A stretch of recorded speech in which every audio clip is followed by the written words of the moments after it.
The U.S. Treasury is now investigating allegations of this fraud in Minnesota. They have a big fraud scandal going on there between their Medicaid fraud situation that's going on, as well as this COVID relief fraud. This is where a large organization, Feeding Our Future, used over $1 billion in COVID relief to help what was supposed to be people that were food insecure or needed food assistance. And instead, they enriched themselves off of it, created fake profiles, fake documents to just siphon off this, what was supposed to be COVID relief money. And now the Secretary of the Treasury, Scott Bessent, is saying, at my direction, U.S. Treasury is investigating allegations that under the feckless mismanagement of the Biden administration and Governor Tim Walz, hardworking Minnesotans' tax dollars may have been diverted to the terrorist organization Al-Shabaab. Thanks to the leadership of Donald Trump, we are acting fast to ensure Americans' taxes are not funding acts of global terror. And what we're seeing is that there was a massive fraud scheme. The big one is the $1 billion scheme that had to do with COVID money, which we know had been happening all over the country.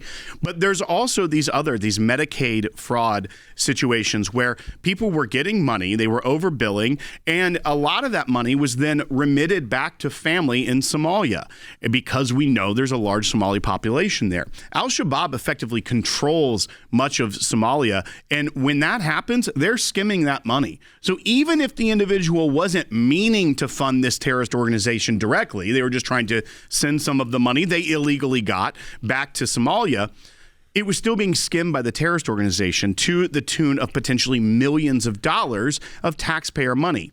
But here's where it also ties into what we're doing here, because we see even bureaucrats within the state of Minnesota have put up a Twitter account, an X account, that is basically a bunch of whistleblowers from the Department of Human Services. Now, Department of Human Services, a lot of bureaucrats. It's a more left-leaning state, obviously, Minnesota.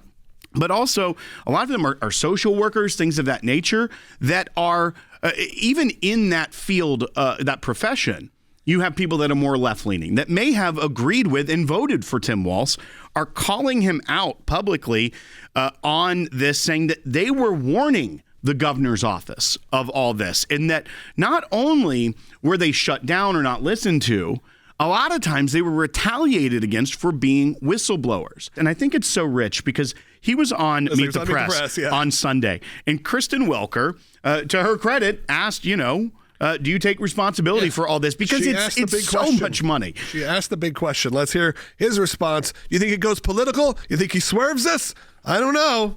Maybe he'll answer truthfully and honestly and just clean and blunt. And let's see.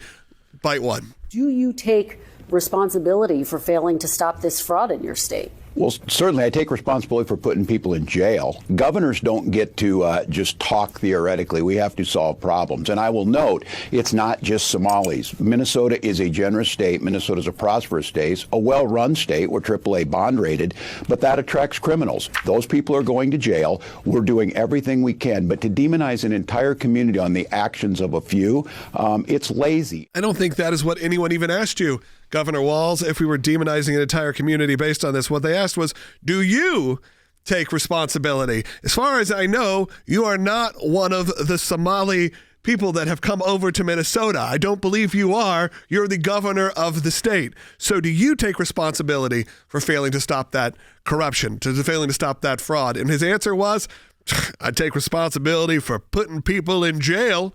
You know what my biggest problem with that is, Logan, political swerve is also that he's saying, look, we're just doing so great in Minnesota. Criminals want to come here. Yeah. They just want to come here because we're doing so great, as if it's not like, no, as you've seen, as I've been governor, that we have put in place mechanisms to stop this fraud, to stop this. It's like, we're just doing so good. We can't even keep up with all the criminals coming here. Man, that's the biggest indictment on the left's policies for crime I've ever heard in my life. Our business is so successful.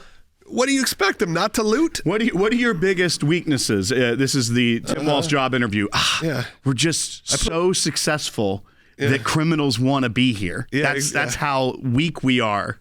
When you think about what we're fighting in California, we are fighting a government that is still pursuing $1.2 million against a church for COVID regulation lockdown policy violations, most of which were later deemed unconstitutional. They're still trying to take that money. Yeah, the Calvary Chapel. If you think that Minnesota's alone in having this massive fraud scheme where COVID money, taxpayer dollars, was just being given out and going for fraudulent criminal activity, then you are delusional, because we know that this is happening all over the country, especially in the places that had looser regulations on how they were giving out the money, places like California. So you think California is fixated on trying to get this $1.2 million from this church, when maybe they should be seeing if they had similar NGOs that were set up directly to steal from taxpayers. The population of California, we know there was fraud that was occurring.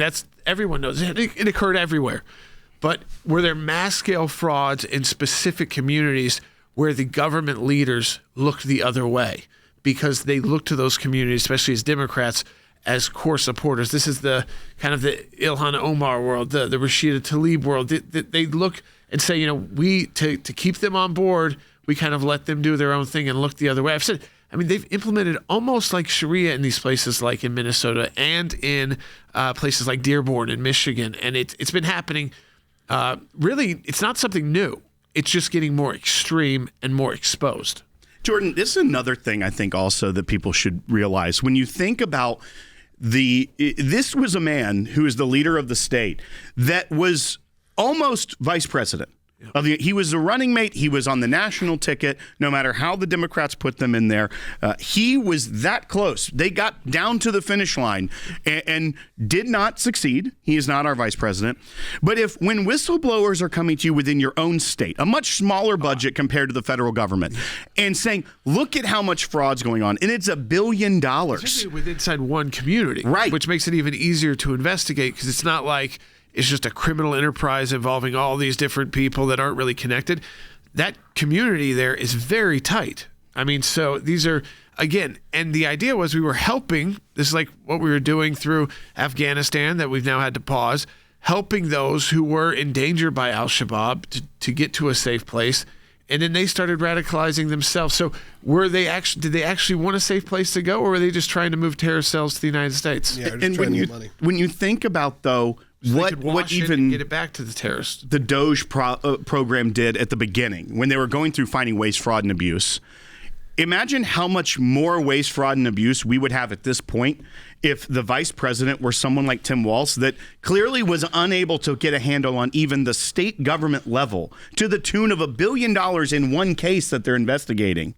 Just imagine how much worse for wear our country and our budget and the fiscal health of our country, which after decades of bad policy isn't in a good place per se. Imagine where it could be. And that's why these things have to be exposed. People have to be held accountable for it. But also, I don't think it needs to stop at Minnesota. When you see how aggressively that the Gavin Newsom regime in California is going after a church for fines, and where are these investigations there? We need to get to the bottom of where all this fraud was taking place and what bad actors it was potentially going to.